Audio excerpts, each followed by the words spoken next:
Hello नमस्कार, मैं हूं doctor Santosh Pandey. Study India YouTube channel पर मैं अपने सभी विद्यार्थियों का हार्दिक स्वागत करता हूं, विशेष करके उन विद्यार्थियों का जिनके लिए आज मैं क्लास रिकॉर्ड कर रहा हूं, यानी बीए फर्स्ट सेमेस्टर में जिन्होंने को करिकुलर एक्टिविटीज़ के अंतर्गत हमारे जिन विद्यार्थियों ने योगा विषय का चयन किया है उनके लिए मैं एग्ज़ाम एप्सल की वीडियोज़ बना रहा हूँ और मैं 11 क्लासेस में रिकॉर्ड कर चुका हूँ और वो 11 क्लासेस में आप तक भेज चुका हूँ। उम्मीद करता हूँ कि आप उन्हें पढ़ रहे होंगे। आपके कमेंट्स से भी मुझे तमाम प्रकार की जानकारी मिलती रहती है। आज की जो क्लास है ये अंतिम क्लास है। मैंने पिछली वीडियो में बताया था आपको कि मैं एक क्लास और रिकॉर्ड करूँगा, उसके बाद ये सीरीज़ यहाँ पर ख़त्म हो जाएगी, समाप्त हो जाएगी। तो आज हम जिस विषय पर बात करेंगे वो मैंने पिछली वीडियो में आपको संकेत दिया था कि आपका जो सिलेबस है को करिकुलर एक्टिविटीज़ फिजिकल एजुकेशन के अंतर्गत, उसमें एक यूनिट में इंट्राम्यूरल और एक्स्ट्राम्यूरल एक्टिविटीज़ है। तो पिछले वाले पेपर में एक्स्ट्राम्यूरल आ चुका है, तो हमने सोचा कि इस पेपर में इंट्राम्यूरल पर मैं कुछ बातें कर लूँ। इस क्वेश्चन के आने की संभावना बनती हमें दिख रही है। तो चलिए हम बात करते हैं इंट्राम्यूरल एक्टिविटीज़ क्या होती हैं, इनके लक्ष्य क्या हैं, इनका उद्देश्य क्या है, इनका महत्व क्या है और ये प्रतियोगिताएं, ये एक्टिविटीज़ किस प्रकार से आयोजित की जाती हैं। अब इसमें जो अंग्रेजी का शब्द है ये इंट्राम्यूरल या इंट्रामुरल, ये क्या है जरा समझते हैं इसको। देखिए इसमें दो शब्द हैं, एक है इंट्रा, एक है मुरल। इंट्रा का अंदर है और इंट्रामुरल, इन दोनों का मिलाकर के जो अर्थ है वो ये है कि इसकी स्कूल की या किसी संस्थान की दीवार के अंदर, उसकी चार दीवारी के अंदर या उसकी बाउंड्री के अंदर खेल कूद के कार्य।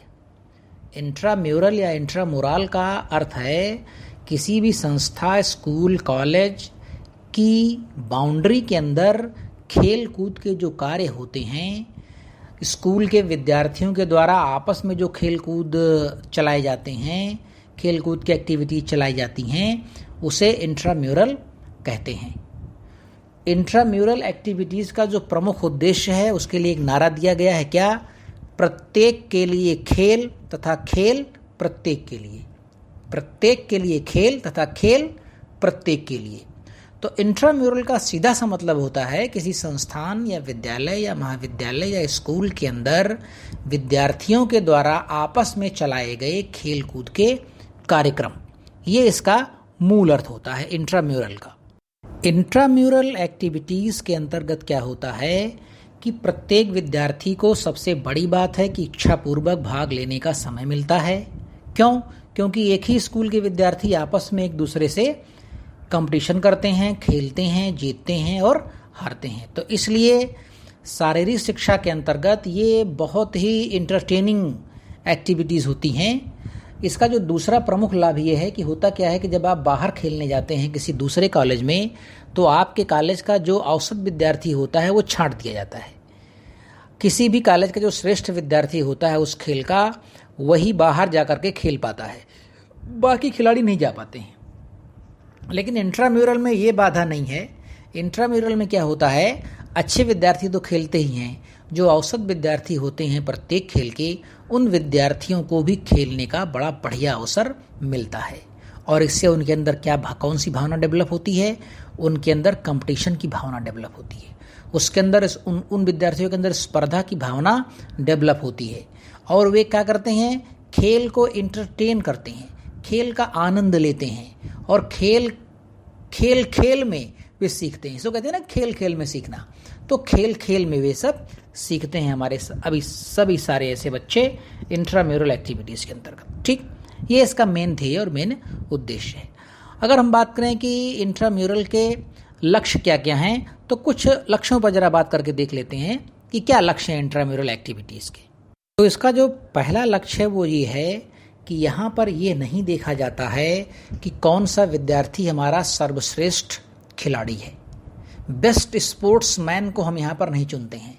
हम यहाँ पर प्रत्येक विद्यार्थी के लिए खेलों का आयोजन करते हैं। हम विद्यार्थी की योग्यता पर ध्यान नहीं देते हैं कि उसकी योग्यता पर ध्यान देकर के उसको प्रतियोगिता में भाग लेने का अवसर दिया जाए। यहाँ प्रत्येक विद्यार्थी के लिए योग्यता पर ध्यान न देते हुए प्रतियोगिता में भाग लेने का अनुभव मिलता है। प्रतियोगिता हर एक स्तर पर और भिन्न भिन्न कार्यों में होती है, जिससे कारण कोई विद्यार्थी छूट नहीं पाता है। किसी ने इसमें भाग लिया, किसी ने उसमें भाग लिया, किसी ने उसमें भाग लिया। तो जितने भी विद्यार्थी होते हैं जिनकी खेल कूद में और इंट्राम्यूरल एक्टिविटीज़ में जिनकी रुचि है, उनमें से लगभग प्रत्येक विद्यार्थी किसी न किसी गेम में प्रतिभाग कर लेता है। ये इसका पहला लक्ष्य है। दूसरा लक्ष्य इसका क्या है? दूसरा लक्ष्य इसका ये है कि तमाम प्रकार के खेल होते हैं और उन खेलों में अलग अलग प्रकार की कार्यकुशलता और कौशल क्षमता को दिखाने का अवसर हमारे विद्यार्थियों को मिलता है, उनसे सीखने का अवसर मिलता है, उनके अंदर उत्साह और जोश आता है।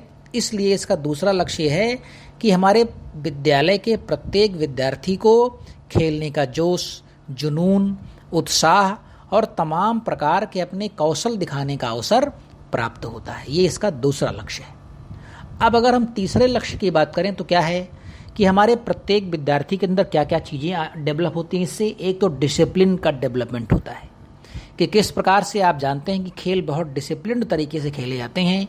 जरा सा डिसिप्लिन में चूक होती है तो आप जीत हार में कुछ भी गड़बड़ हो सकता है, आप निश्चित रूप से हारेंगे। अगर खेल को डिसिप्लिन से नहीं खेलेंगे तो हार निश्चित रूप से आपकी होगी। इसलिए डिसिप्लिन सीखते हैं, अनुशासन सीखते हैं, नेतृत्व की भावना का विकास किस प्रकार से हो रहा है ये सीखते हैं। बच्चे हमारे ये सीखते हैं कि हमारा जो कैप्टन है, हमारा जो वाइस कैप्टन है, हमारा जो लीडर है, वो किस प्रकार से टीम को लीड कर रहा है, किस प्रकार से उसके अंदर नेतृत्व की भावना है। उस भावना को वे विद्यार्थी अनुकरण करते हैं और उन्हें सीखते हैं। ये है इसका तीसरा लक्ष्य। अगर हम चौथे लक्ष्य की बात करें तो आप देखेंगे क्या है कि जब विद्यार्थी क्लास में रहता है तो उसे थोड़ा सा अनुशासन ज़्यादा होता है अध्यापक का, क्योंकि क्लास का अनुशासन दूसरे लेवल का होता है। खेल में जब आप गेम में जब आप ग्राउंड में उतरते हैं तो वहाँ अनुशासन कुछ दूसरी टाइप का होता है। यहाँ क्या होता है कि क्लास में आप खुलकर एक दूसरे से मिलने का जो अनुभव होता है, एक दूसरे से अपनी बातचीत शेयर करने का जो अनुभव होता है, वो क्लास में कम हो पाता है। लेकिन अगर आप स्पोर्ट्स मीट कोई करते हैं, कोई एक्टिविटी इस तरह करते हैं जो प्लेग्राउंड पर हो, तो वहाँ पर क्या होता है, एक दूसरे से खुलकर मिलने का आपको अनुभव प्राप्त होता है। एक दूसरे को खुल करके हम पहचान पाते हैं, एक दूसरे से खुल करके हम बातचीत कर पाते हैं। ठीक। और खेल कूद में आप जानते हैं कितनी तमाम प्रकार की हमको भावनाओं का डेवलपमेंट हमारे अंदर होता है। ठीक। हम अपने से बड़े, अपने से छोटे, हर आयु वर्ग के छात्र के साथ हम जब खेलते हैं तो हमारे अंदर क्या होती है, टीम भावना का डेवलपमेंट होता है, हमारे अंदर भाईचारा का डेवलपमेंट होता है, हमारे अंदर सामुदायिक भावना का डेवलपमेंट होता है। हमारे अंदर ये डेवलपमेंट होता है कि जब हम किसी ग्रुप में खेलते हैं तो क्या क्या चीज़ें उस ग्रुप में होनी चाहिए, ग्रुप में खेलने के लिए हमारे अंदर कौन कौन सी अच्छाइयाँ होनी चाहिए। अगर आप ग्रुप में खेल रहे हैं और आपके अंदर कोई गड़बड़ी है तो कम से कम आप ये जान पाते हैं कि इस गड़बड़ी को यार हमें दूर करना चाहिए, क्योंकि ग्रुप में खेलने के लिए ये हमारे अंदर गड़बड़ी है। फिर जब आप ग्रुप में खेल रहे होते हैं तो वहाँ बड़े स्टार खिलाड़ी भी आपको मिलते हैं, तो उन स्टार खिलाड़ियों से, उन उच्च कोटि की खिलाड़ियों से आप क्या सीखते हैं, आप उनके गुण सीखते हैं कि किस विद्यार्थी ने किस प्रकार अपने आप को किसी खेल में उच्चता तक पहुंचा दिया है, उच्चतम शिखर तक पहुंचाने की जो क्वालिटी है किस प्रकार से पहुंचा दिया है। इस भावना का हमारे विद्यार्थियों के अंदर डेवलपमेंट होता है। और अगर हम अगले लक्ष्य की बात करें तो आप क्या देखते हैं कि इंटरटेनमेंट, जी भर के हमारे विद्यार्थियों का जी भर के इंटरटेनमेंट होता है। एकदम खुश रहते हैं, आनंद रहते हैं, आनंद में रहते हैं, मस्ती में रहते हैं, बिल्कुल आमोद प्रमोद का वातावरण रहता है। एकदम चिल, जिसको कहते हैं ना, एकदम चिल मार करके एकदम कूल माइंड से एक दूसरे से हंस के, खेल के, मिल के, बोल के, प्रतियोगिताएं करके, है ना, इस प्रकार से हम क्या करते हैं, आपस में हम दिल बहलाने वाले कार्यक्रम करते हैं। हमारे दिमाग को जो पढ़ाई से थोड़ा सा दूर हटा करके एंटरटेनमेंट की तरफ ले जाए, हमारे दिमाग को थोड़ा विश्राम दे करके हमारी फिजिकल एक्टिविटीज़ को जो बढ़ा दे, तो क्या होगा, जब फिजिकल एक्टिविटीज़ बढ़ेंगी तो आपका जो माइंड है वो भी हेल्दी तरीके से काम करेगा। और इस उम्र में तो ये बहुत आवश्यक है। जब आपकी उम्र 18 साल, 20 साल, 22 साल, 24, 25 साल है तो इस उम्र में तो बहुत बेहद ज़रूरी है, क्योंकि इस उम्र में कंपटीशन और कैरियर के प्रति हमारी चिंता बढ़ जाती है। तो कंपटीशन और कैरियर के प्रति चिंता में कहीं हम अपने दिमाग को इतना तो इस्तेमाल नहीं कर दे रहे हैं कि वो विकलांगता की ओर बढ़ रहा है, वो दिव्यांगता की ओर बढ़ रहा है। तो हमारा दिमाग स्वस्थ रहे, विकलांगता की ओर ना बढ़े, वो दिव्यांगता की ओर ना बढ़े। तो इसलिए हम कुछ हेल्दी एक्टिविटीज़ करें, और इन हेल्दी एक्टिविटीज़ के लिए जो इंट्राम्यूरल एक्टिविटीज़ हैं वो बहुत अच्छी होती हैं। ठीक, इसके अगले लाभ की हम बात करें, अगले लक्ष्य की बात करें तो क्या होता है कि पढ़ाई लिखाई का एक बोझ होता है, तनाव होता है। तो हम क्या करते हैं, अगर हम महीने भर में, 1.5 महीने, 2 महीने में इस तरह एक्टिविटीज़ कर लेते हैं, या 15 दिन में एक्टिविटी कर लेते हैं दिन भर की एक, तो क्या होता है, वो जो 15 दिन का तनाव, टेंशन, चिंता, कैरियर, पढ़ाई, ये बोझ, वो किताबें, ये लेसन, वो लर्निंग, इनसे हमें एक दिन की निजात मिलती है और हमारा माइंड बूस्टअप होता है, हमारा माइंड अपडेट होता है। हमारे माइंड को क्या, जैसे आपका एसी है, उस एसी की परफॉर्मेंस को ठीक करने के लिए क्या करना पड़ता है, आपको हर तीसरे महीने उसकी सर्विसिंग करवानी पड़ती है। उसका जो कूड़ा कचड़ा है, उसकी जो गंदगी है, आप शायद आपने देखा होगा, सर्विसिंग होती है तो बहुत काला काला उसके अंदर से तमाम मटेरियल निकलता है। उसकी धुलाई होती है तो पूरा काला काला पानी निकलता है। तो हमारे अंदर भी 10-15 दिनों में क्या होता है, हमारा दिमाग बोझिल हो जाता है। तो हमें जरा अपने दिमाग को विश्राम करने का भी एक अवसर मिलता है। और हम और आगे बात करें तो हम क्या देख सकते हैं कि हमारे अंदर एक ऐसी रुचि उत्पन्न होती है कि यार दिन भर एक कमरे में पैक हो करके पढ़ना ये कोई अच्छी आदत नहीं है। हम अगर खेलों में अपनी थोड़ी रुचि रखें, थोड़ा बाहर की एक्टिविटीज़ में, बाहर की एक्टिविटीज़ से मतलब खेलों से है, बाहर की एक्टिविटी नहीं चौराहे पर बैठकर आप तो फूंक मारिए या टाइम पास करिए इधर उधर बैठ करके। बाहर की एक्टिविटी से मतलब हमारा है प्ले ग्राउंड में जाइए और आधे घंटे 1 घंटे खेलिए और एकदम थक जाइए, पसीने से सराबोर हो जाइए, और फिर लौट के आइए, हाथ मुँह धुलिए, नहाइए, अच्छा मौसम है तो नहा लीजिए, और फिर आराम से आप बैठ करके पढ़िए। तो इससे क्या होता है, इससे आपकी जो माइंड की एक्टिविटी है वो दुगुना या तिगुने स्तर पर जा करके काम करने लगती है। तो इस प्रकार से हमने देखा कि इंट्राम्यूरल एक्टिविटीज़ के ये मोटे मोटे लक्ष्य हो सकते हैं। चलिए अगले पायदान पर चलते हैं। अब हम जरा देखते हैं कि ये इंट्राम्यूरल एक्टिविटीज़ होंगी या कोई आयोजित करवाएगा तो इनका पूरा जो ऑर्गेनाइजेशन बनेगा, इनका जो पूरा संगठन बनेगा, वो किस लेवल पर काम करता है। तो इसमें जो सबसे पहला, सबसे इम्पॉर्टेंट आदमी होता है उसे हम कहते हैं इंट्राम्यूरल डायरेक्टर, यानी इंट्राम्यूरल निर्देशक या निदेशक। ये कौन होता है, ये सबसे बड़ा दायित्व है इंट्राम्यूरल एक्टिविटीज़ के अंतर्गत। संगठन बनाना, उसे संचालित करना, संगठन से मतलब क्या, इंट्राम्यूरल एक्टिविटीज़ को संपादित करने के लिए एक संगठन टाइप का बनाया जाता है कि आप ये काम करेंगे, आप ये काम करेंगे, आप ये काम करेंगे। तो उसमें जो प्रमुख आदमी होता है उसे हम कहते हैं इंट्राम्यूरल डायरेक्टर या इंट्राम्यूरल निर्देशक।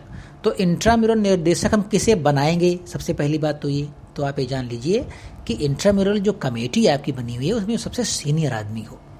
इंट्राम्यूरल कमेटी का सबसे सीनियर आदमी हो, वो खेल में उसकी अच्छी खासी रुचि हो, खेल के नियमों और खेल की बारीकियों से वो परिचित हो। अब इसमें से कौन हो सकता है, हो सकता है कि शारीरिक शिक्षा विभाग का कोई प्रोफेसर हो सकता है, कोई सीनियर टीचर हो सकता है, उसका कोई हेड ऑफ द डिपार्टमेंट हो वो हो सकता है, या किसी ऐसे व्यक्ति को आप नियुक्त कर सकते हैं जो आपके महाविद्यालय से जुड़ा हो और स्पोर्ट्स एक्टिविटीज़ में वो काफ़ी प्रतिभाग करता हो और उसकी रुचि हो। तो उसे हम बना देंगे क्या, इंट्राम्यूरल निर्देशक या डायरेक्टर। अब हम आएंगे नंबर 2 पर। नंबर 2 होता है शिक्षक, जो पूरी तरह से इन्विजिलेट करेगा, इन्विजिलेटर टाइप की भूमिका निभाएगा, यानी पूरे एक्टिविटी को कंट्रोल करने के लिए हमें एक प्रशिक्षक की आवश्यकता होती है, जिसे हम कहते हैं शिक्षक निरीक्षक, हिंदी में कहते हैं। ये क्या करता है, ये व्यक्ति खेल में बिल्कुल निपुण होना चाहिए, खेल के प्रति उसके अंदर रुचि होनी चाहिए, खेल के प्रति उसे अनुराग, खेल के प्रति मतलब उसे प्रेम होना चाहिए।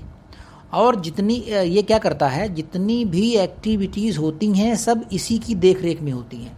शिक्षक निरीक्षक, आप इसे कह सकते हैं हेड इन्विजिलेटर ऑफ स्पोर्ट्स, मतलब जो भी एक्टिविटीज़, या head invigilator of intramural activities. Intramural activities का जो हेड होगा, जो उस एक्टिविटीज़ को अपने सामने होता हुआ देखेगा, सारा कार्य इसकी देखरेख में, इसकी निगरानी में होता है। जैसे क्या? जैसे खेल का मैदान तैयार करवाना, खेल के मैदान में घास फूस है उसे कटवाना छटवाना, इसकी तैयारी करवाना, मैदान की तैयारी करवाना, तमाम ऑफिशियल्स लोगों की नियुक्ति करना कि भाई पानी की व्यवस्था ये देखेंगे, इसकी व्यवस्था ये देखेंगे, सामान लाने ले जाने का काम ये देखेंगे। तो इस प्रकार से एक प्रकार से आप समझ लीजिए कि निर्देशक के ठीक नीचे ये व्यक्ति अपने दायित्व का निर्वहन करता है, जिसे हम कहते हैं शिक्षक निरीक्षक या main invigilator of intramural activities. फिर नंबर 3 पर आते हैं हाउस कैप्टन। हाउस कैप्टन कौन होता है? तमाम प्रकार की यूनिट बनती है विद्यार्थियों की, और प्रत्येक यूनिट का एक प्रमुख होता है, इसे हम कहते हैं हाउस कैप्टन। हाउस कैप्टन अपनी यूनिट का प्रमुख होता है, और जब टीम का चुनाव होता है तो उसमें हाउस कैप्टन क्या करता है? अपनी प्रमुख भूमिका निभाता है, और हाउस कैप्टन के ही निगरानी में उस टीम के सभी खिलाड़ी कार्य करते हैं। हाउस कैप्टन को लगता है कि फला खिलाड़ी को फला पोजीशन पर होना चाहिए, तो हाउस कैप्टन उसे निर्देशित करेगा कि भाई फला आप इस पॉइंट पर जाइए, फला आप इस पॉइंट पर जाइए।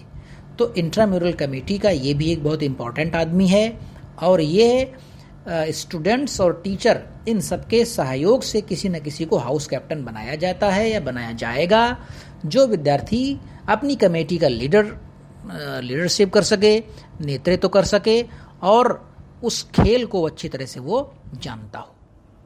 अब इसके बाद अगला नंबर आता है, उसे हम कहते हैं यूनिट कोच।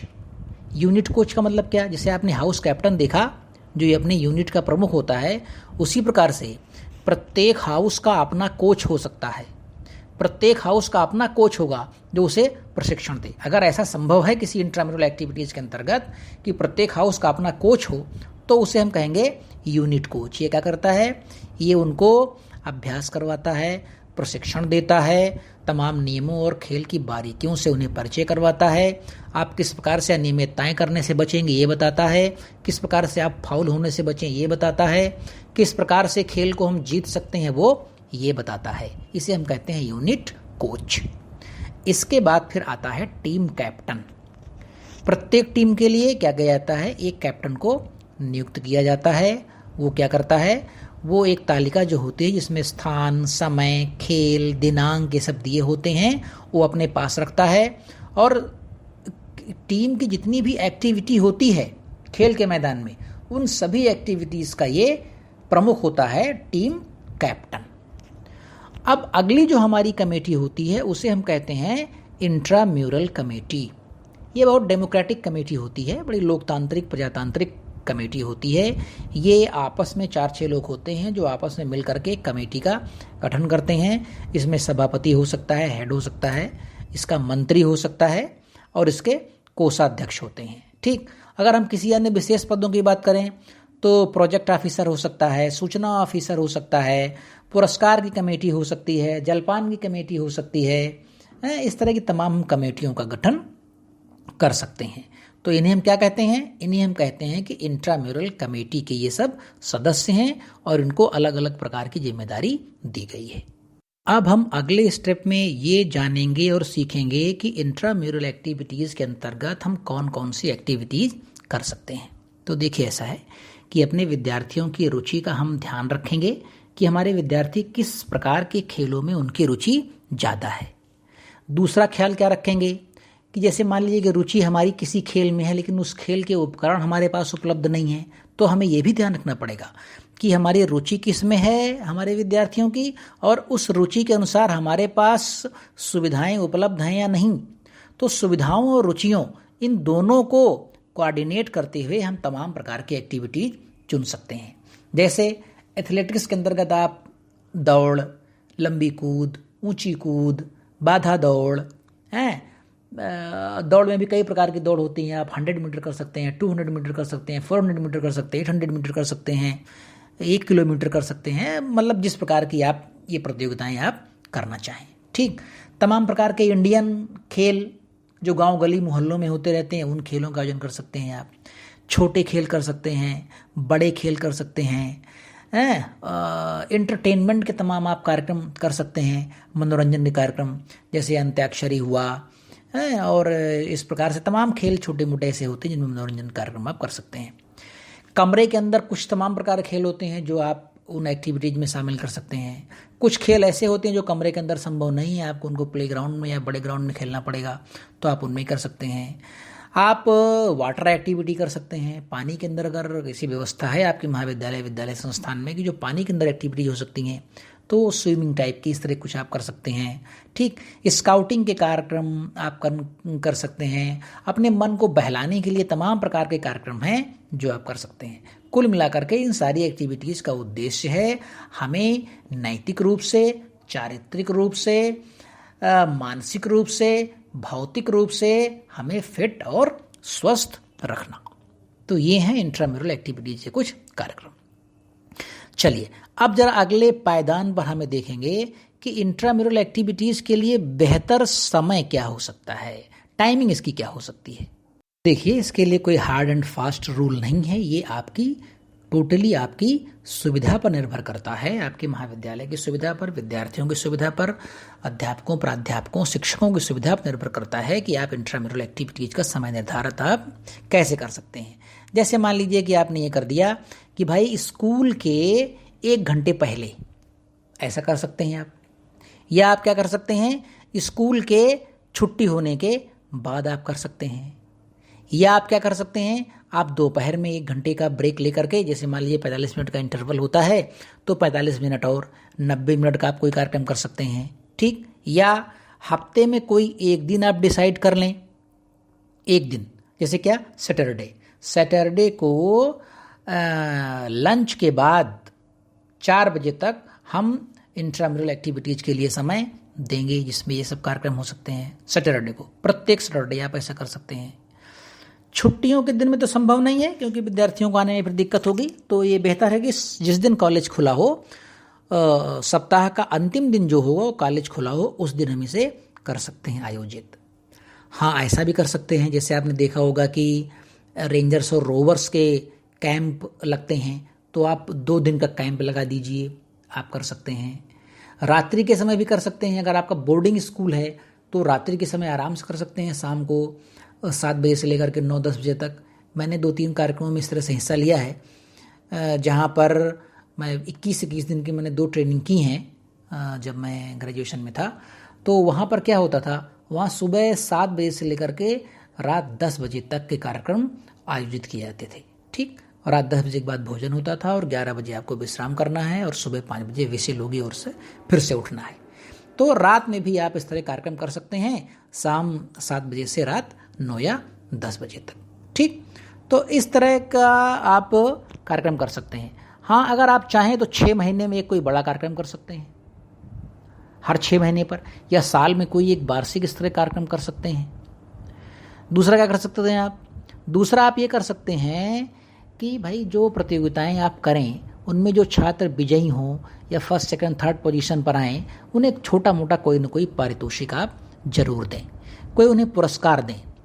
उन पुरस्कारों के मूल्य की बात कोई नहीं है, वो 2 रुपए के हों, 5 रुपए के, 10 रुपए के हों, वो कोई सर्टिफिकेट हो सकता है, वो कोई छोटी मोटी पुस्तक हो सकती है, वो कोई छोटे मोटे मेडल हो सकते हैं, कप है, शील्ड है, इस तरह का कोई भी चीज़ जो आप आसानी से अपने बच्चों को दे सकें ताकि उनका मोरल हाई रहे, उनकी जो नैतिकता है खेल के प्रति वो बनी रहे, उनके अंदर उत्साह और जोश बना रहे।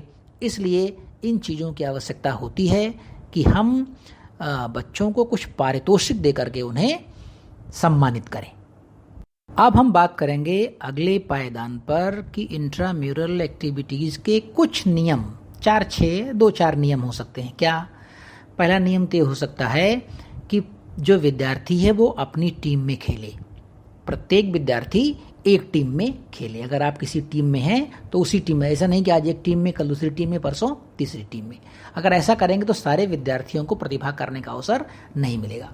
तो हमने एक नियम बना दें, साधारण सा, सिंपल सा, डिसिप्लिन को फॉलो करते हुए कि भाई देखिए ऐसा है कि प्रत्येक विद्यार्थी एक टीम में खेलेगा। अगर आपको क्रिकेट पसंद है तो क्रिकेट में खेलेंगे, खो खो पसंद है खो खो में खेलेंगे, इसमें पसंद है इसमें खेलेंगे, उसमें पसंद है आप उसमें खेलेंगे। ठीक। दूसरा क्या कि जो किसी खेल का जो बहुत उत्कृष्ट खिलाड़ी हो तो वो निगरानी करे, वो खेले नहीं, क्योंकि वो खेलेगा तो वही जीतेगा, बाकी लोगों के अंदर एक निराशा की भावना पैदा होगी। तो अगर किसी आपकी टीम का कोई खिलाड़ी ऐसा है जो यूनिवर्सिटी लेवल पर या स्टेट लेवल पर या इंडिया लेवल पर खेल रहा हो तो उसे उस टीम में ना खिलाएं, उसे क्या रखें, उसे आप रेफरी बना सकते हैं, उसे आप अपना डायरेक्टर बना सकते हैं, उसे आप कोच बना सकते हैं, उसे आप इस तरह से कुछ भी बना दें, लेकिन उसे अपने साथ टीम में ना खिलाएं। ठीक। और क्या कर सकते हैं?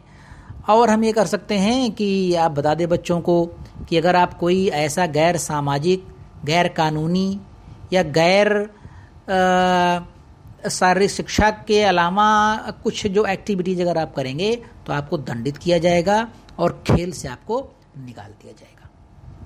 और क्या कर सकते हैं हम और ये कर सकते हैं कि भाई ये सूचना दे दें, सामान्य इन्फॉर्मेशन दे दें कि जो बच्चे स्वस्थ ना हों, बीमार हों, जुकाम है, बुखार है, किसी प्रकार की अन्य कोई बीमारी है, वीकनेस है उनके अंदर, तो कृपया वे ना खेलें, वे बैठ के आराम से खेल को देखें।